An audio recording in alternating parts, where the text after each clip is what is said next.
What is half of 8? Now, the answer may seem really obvious, but we're going to come back to that in a second.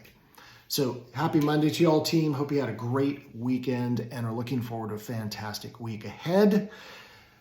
Looking forward to seeing you all on Wednesday.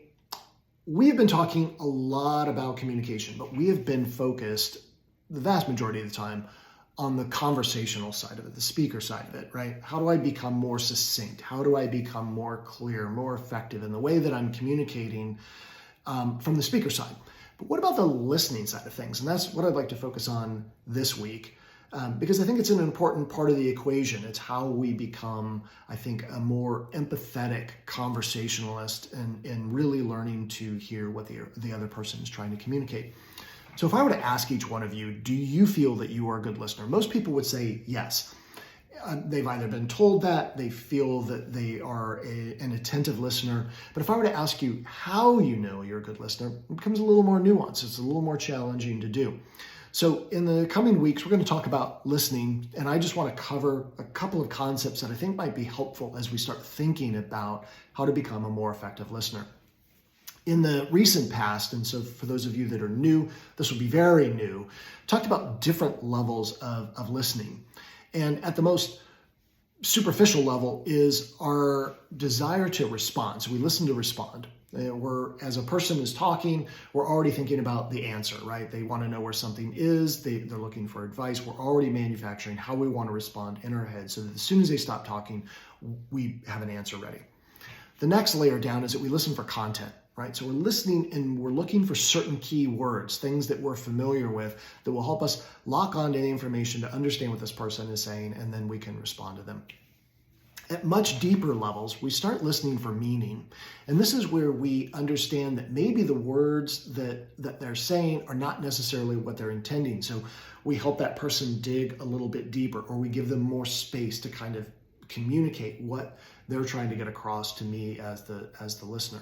And then at an even deeper level, we begin to listen for what is unsaid. It's one of the reasons why I end each of our team meetings with is there anything that needs to be said that has been unsaid, is oftentimes we just need space in that communication to be able to sit with something and realize, wow, there is still something on my mind, or I have greater clarity around what it is that I'm trying to communicate. So we'll talk more about that. But we tend to have two modes, and our default mode is what's called familiar mode, and it's where we look for things that are similar. It's one of the things that in that layer of listening for content is that we're listening for key words that we're already familiar with that help us to do work. Familiar mode works great when you're working with a spreadsheet or a task that you've done over and over and over, right? Because that helps speed the process. It makes you more efficient, more effective. But sometimes in communication, talking about something that's strategic, making a major decision, thinking through a difficult problem, we need to have a different mode. So we'll talk about what that different mode is in coming weeks, but it's really turning off that familiar mode and shifting ourselves to be able to look at something that's a little more diffusive, way of thinking about things slightly different. And then the last concept I want to talk about this morning is the difference between giving attention and paying attention. Paying attention is something that often happens when something is demanding our time and attention, right? If you're driving on the freeway and you see flashing lights, right, you begin to pay attention. There's something that's urgent. If you walk into a team meeting and I say, today's meeting, we're going to talk about restructuring the foundation, right? I have your attention. There's something that's demanding your attention. Whereas if I say, hey, we're going to just go through our weekly updates this week, we kind of shift into default mode. We go into familiar mode. We kind of know this. This is how we kind of do an operant way of doing the meeting. So there's another way of attention, and that is giving attention. That's where we are intentionally using empathy, compassion, and a desire to understand to help that person be able to communicate more clearly. So back to the question of what is half of 8?